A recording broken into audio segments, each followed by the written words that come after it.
Hey guys, it's TTL back with another video for you, and today we're going to take a look at the Z590 Aorus Master, an 18 phase monster which could, let's face it, be a part of your next build. Now I know a lot of you are moaning about the fact that I'm covering Intel content, but we have to be fair, so we're going to cover the Intel stuff just like we would of the AMD and vice versa. But this one's of interest because the Master is pretty popular in all of the ranges, and it could be interesting to compare it to its AMD counterpart. But yes, 18 phases. Are the CPUs going to be really that power hungry?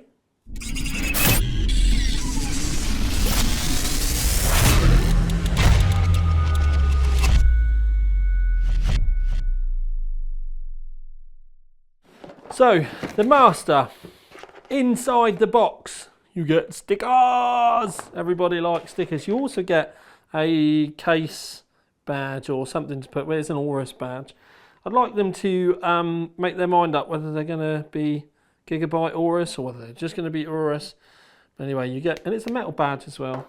And then your normal manuals and all of that sort of stuff. And then inside the box itself, this is a magnetic Wi-Fi antenna, and you can have it that way up, so if it's stuck on the back of your case it would look like that, or you can stick it on your case and it would look like that, or like that, or like that. Do you know what I mean? You can play around with it. Anyway, so you get a couple of SATA cables. There are also a couple of thermal probes for those of you out there that might want to run some external thermal probes for whatever reason. Then there's another couple of SATA cables as well, and then there's also a 4-pin RGB extension cable. So there is no addressable 3-pin extension cable.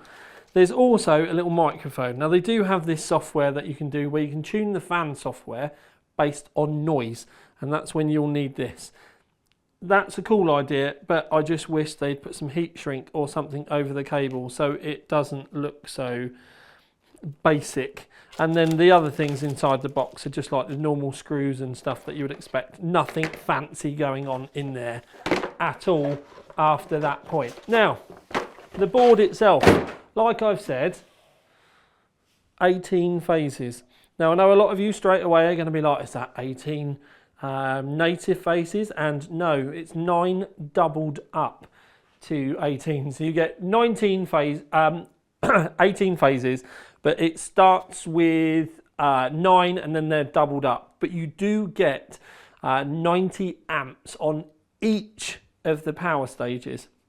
So that's just to kind of give you a rough idea. I've put the screenshot up for you to have a look at, and you can absorb that as you would wish. The other thing that I'll do, and we'll get the slides out of the way straight away, is it does have a 10G Ethernet port on the back of it. And the reason why I've put this up is just for you to understand that if you're going to run that 10G Ethernet port, you are going to need at least a 10G switch.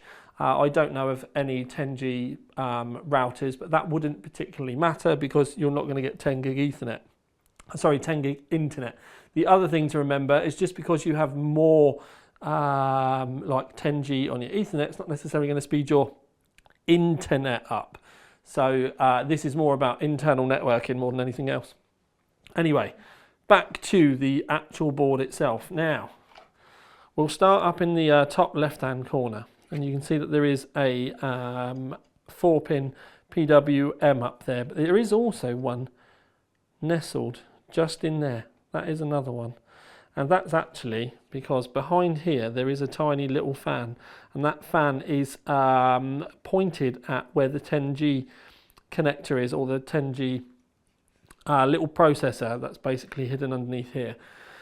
You might want to keep an eye on it. I don't know whether you'll be able to control the fan speed, but it's worth knowing that it's there in case you get some weird noise going on in the case.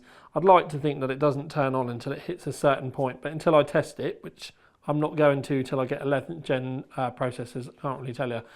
Both of the 8 pins up here for the CPU, you'll only need to use one, but anyway, they're both shielded, and they are as well, now looking at it, both solid pins as well, which aids for power. And then if you have a look on the 24 pin as well, they're all solid pins as well. Yep, they definitely are. So Gigabyte have gone to town with the power side of things, so it's not just the 18 phases over here, it's 18 plus 1.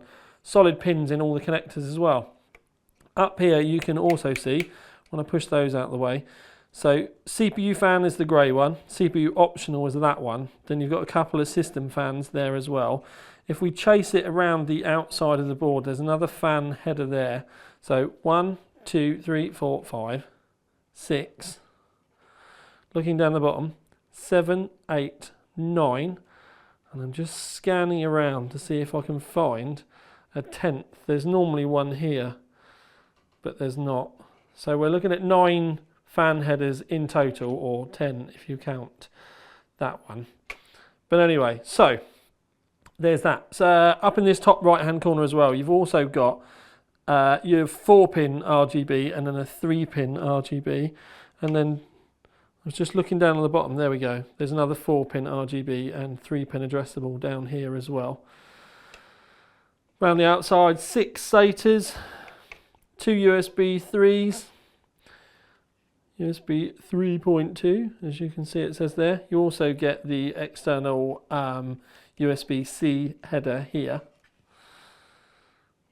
Then, oh, there's a couple of Thunderbolt headers as well. That'll be interesting to some of you, but there are no Thunderbolt headers around the back, sadly. So it means like an add-in card or something. It's probably something that you're going to need to buy as an added extra. Then you do get a M.2 here. This is the M.2 which goes into the CPU. So this is PCI Express 4 upwards. Then there's another couple hidden underneath as well. Also down the bottom, let's have a look. Reset switch down the bottom here, but the power switch was up here with the post reader. And then up on that top corner, there are some, if you have a look, I'll zoom in. Voltage monitoring points.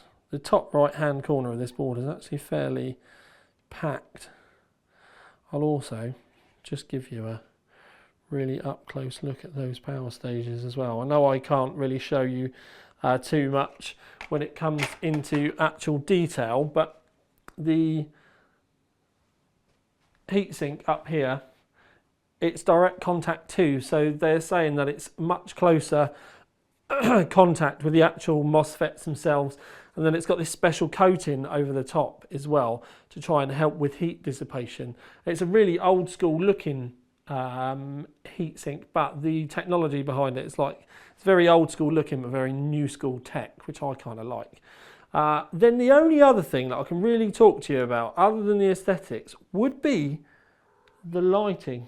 Oh, and it would appear, quite funnily, that the cat has decided she likes the box. Knobs, bless her. Okay, so with my magic little cabling, the board goes into a demo mode, and that's all this is because I'm artificially powering it so that we can get the demo mode for the RGB. So it's just on a cycle, and it's not going to be particularly clear because, like I said, there's no software running or anything like that. But it does give us an idea about how the lighting is going to look on the board, and it's limited on this board, I'll be completely honest, just above the I/O shield at the back, and then you do get another one down with the hawk or whatever the part of the logo is. It does look like a hawky thing, doesn't it? Down on what would have been the South Bridge, but we'll call it the chipset because not all of us are as old as me.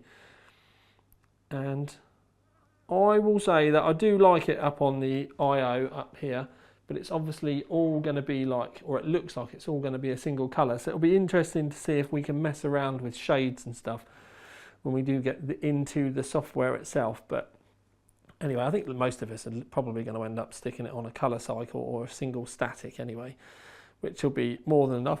And I do really like it when they're both on red.